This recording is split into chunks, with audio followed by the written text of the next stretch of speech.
Hey everyone, I'm working to hit 1,000 subscribers, and I need your help to get there. If you enjoy this content, please hit that subscribe button right now. What's happening right now with the Toronto Blue Jays should have every fan paying close attention because this offseason just shifted into an entirely different gear.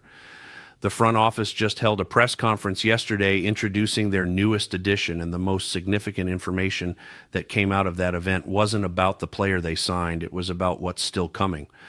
The Blue Jays are not remotely finished with their offseason moves, and apparently they're positioning themselves for something massive that could fundamentally change this roster's championship trajectory.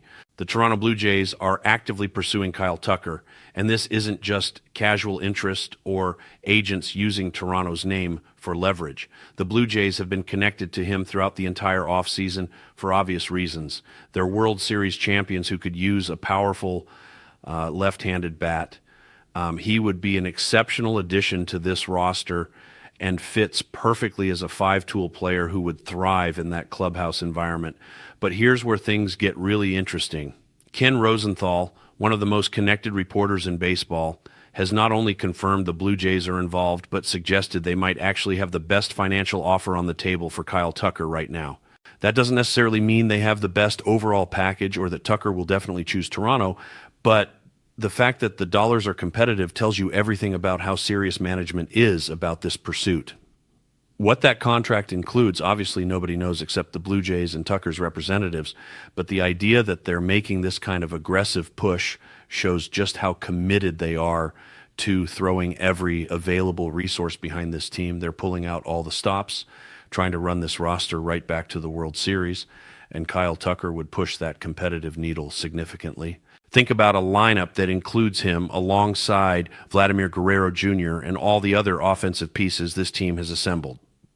It becomes genuinely elite, one of the most dangerous lineups in baseball. When you look around the diamond and consider what the Blue Jays could accomplish with these moves, everything starts falling into place. It creates flexibility, it adds depth, and it's definitely going to necessitate some roster moves, whether that's someone like Anthony Santander getting moved for financial reasons or other pieces being shifted around to accommodate the new additions. Does acquiring Tucker move Addison Barger back to the infield if the Toronto Blue Jays don't bring Bo Bichette back? There are multiple scenarios that could unfold here, and the thing that's not being discussed enough in all these analytical pieces is how these roster pieces actually fit together practically. I can't help but notice that the major league experts aren't adequately addressing how these moves work defensively and positionally. They're dismissing players like Ernie Clement as just utility guys, which is genuinely ridiculous when you examine what he actually brings. The Toronto Blue Jays have exceptionally talented pieces, and they're creating flexibility by moving everybody around strategically to get what they need. Let's say you do re-sign Bichette. What that actually accomplishes is creating the possibility that you trade Andres Gimenez for something, probably a quality bullpen arm more than anything else. Gimenez has just one more year remaining on his contract. Ernie Clement is locked up long-term because he's a young player acquired off waivers who's entering his first arbitration-eligible year, which means he's going to be affordable. He's outstanding defensively, and he definitely hits significantly better than Jimenez does currently. So that being considered, I think that's where the Blue Jays ultimately end up going. You keep Clement at second base or wherever it makes sense to complement Bichette. Simple as that. People forget that if we acquire Kyle Tucker, Addison Barger, who has a cannon for a right arm, actually started his career as a shortstop. He was a shortstop throughout high school, college, and his entire development. The Blue Jays actually recruited him as a shortstop originally. He's insanely athletic, and his bat is too valuable to this lineup to lose. He's going to be in this lineup one way or another unless, and this would be unfortunate because he's one of my favorite players to watch, he gets traded because his value right now is at a significant high and he can play third base and outfield. That could happen. I'm not predicting it will, and I think the team control aspect makes it very unlikely. But last year was just his rookie season. It's the first time everything clicked for him. Does it continue? That would be the question evaluators would ask. I think it continues without question because you witnessed the adjustments he made throughout the major league season last year, and he was consistently on top of everything and making it work. Those are the advantages of this Blue Jays current roster construction. All these offensive pieces can flow freely between positions. What acquiring Kyle Tucker definitely signals, though, is that somebody in that outfield is getting traded, guaranteed. Whether it's Santander, Schneider, George Springer, or whoever it might be, something has to give there. Otherwise, the Blue Jays are just going to have this awkward embarrassment of riches and insufficient playing time for everybody. So there you have it.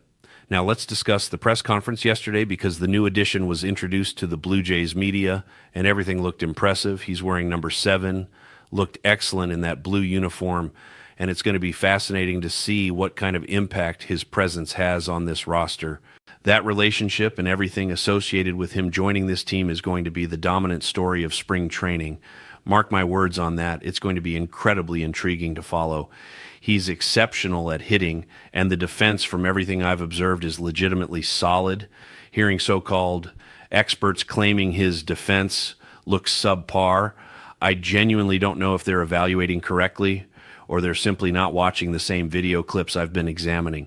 To that point, I think it's going to be a tremendously positive relationship with the Blue Jays, and it opens up this Japanese market that could lead to future player acquisitions and all these beneficial opportunities. Beyond that, it generates additional attention for this team. We're going to have significantly more visibility from certain parts of an entire other country that we can leverage even further. On that note, I think it's exceptionally exciting to see where the Blue Jays are positioned this offseason. I don't believe they're finished yet, not even close. When you have a championship window of opportunity like this currently exists, you maximize that opportunity aggressively.